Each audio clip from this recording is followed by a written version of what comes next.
Hi, this is Mashnu, and I have here a beautiful game with the 4 pawns variation of the Alekhine defense. It was played in 1988 during the Russian Championships between Andreev playing white and Khmelnytsky playing black, both very strong players rated above 2500. And let's have a look at the game. Knight to f6, e5, knight to d5, c4, knight to b6. So after a different move order we get into this position after f4.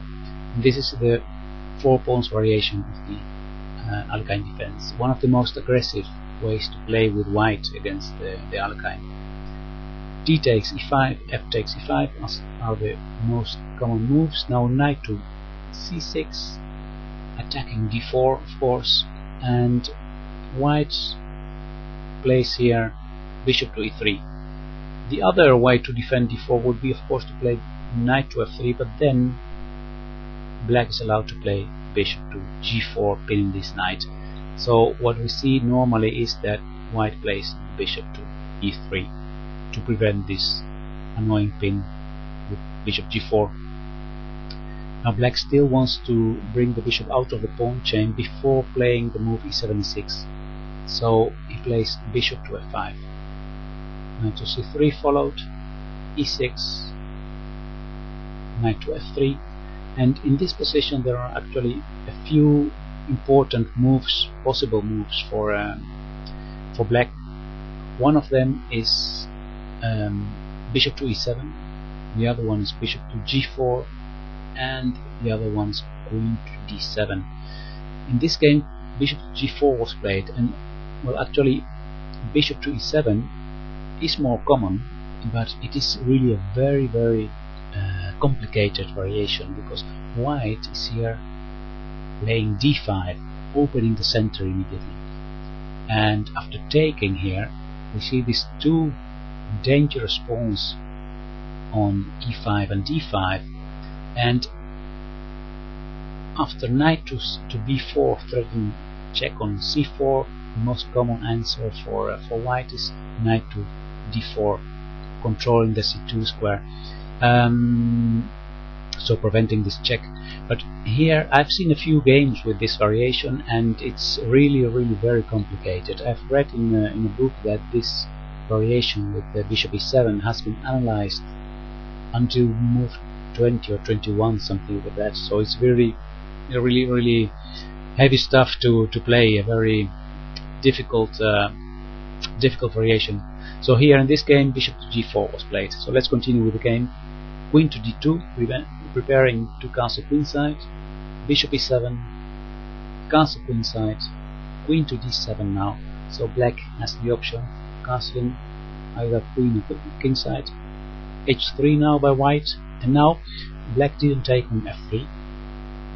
What he did is playing bishop to f5, and that is stronger than taking on f3, because now the d4 pawn is very well defended by rook, queen and bishop, and the bishop on f5 is controlling this diagonal, so preventing the king from going to b1. That's a move that is often played after castling queenside, king to b1, to have the king more safe behind his own pawns. Now white tried to attack as fast as possible with the move d5, trying to open the center.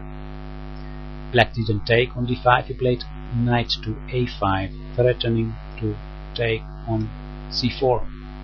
Now instead of defending this pawn, but for example queen to d4, or advancing the pawn to c5 immediately, that would also have been very strong, white played bishop takes b6, and I don't think this was a very good idea, giving up the bishop, and above all opening the a file for black, because we see already that we have this open file here, or half open file, and black is also controlling this diagonal.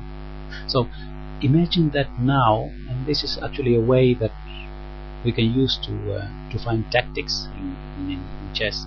Imagine that it would be black to move again. Then knight to b3 would be winning. 4 king, king and queen, and after a takes b3, then the rook would give mate on, or almost mate. Rook to a1 check, the knight can be put in between, then rook takes knight is checkmate. So we have already this tactical pattern here, you see. Now the best way to prevent this idea would of course be to play bishop to d3, cutting off this diagonal, and then after bishop takes d3, queen takes d3, and if black castles, then white has a plan of advancing the pawns on the king side. It would be a good position for white, but in the game black played queen to f4, so moving the queen away, and also with the idea of taking here, attacking black's queen. Right. Now black played bishop to b4, and here something happened that was very unexpected. White took on b6, attacking the queen with the rook and with the pawn, and what now happened was, I think, very surprising for the white player. Knight to b3, there we have it again, the same tactical pattern that was already in the position comes now. After a takes, queen a1, and we see that because of white's move d takes e6, the white king doesn't have anymore the escape square d2. So after knight to b1, rook takes d1 is checkmate, and this is how the game ended. Let's go back a few moves. This is actually the most important moment in the game. Here knight to b3 is not a threat because of a takes b3, queen to a1, king to d2, he can escape. But after d takes e6, what was played by white, then the combination is possible, and it's checkmate. Alright, let's have a short look at this game in summary to see what happened here. So we have this 4 pawns variation, and after this exchange, knight to c6, the same strategical ideas and other variations to attack the pawns of white.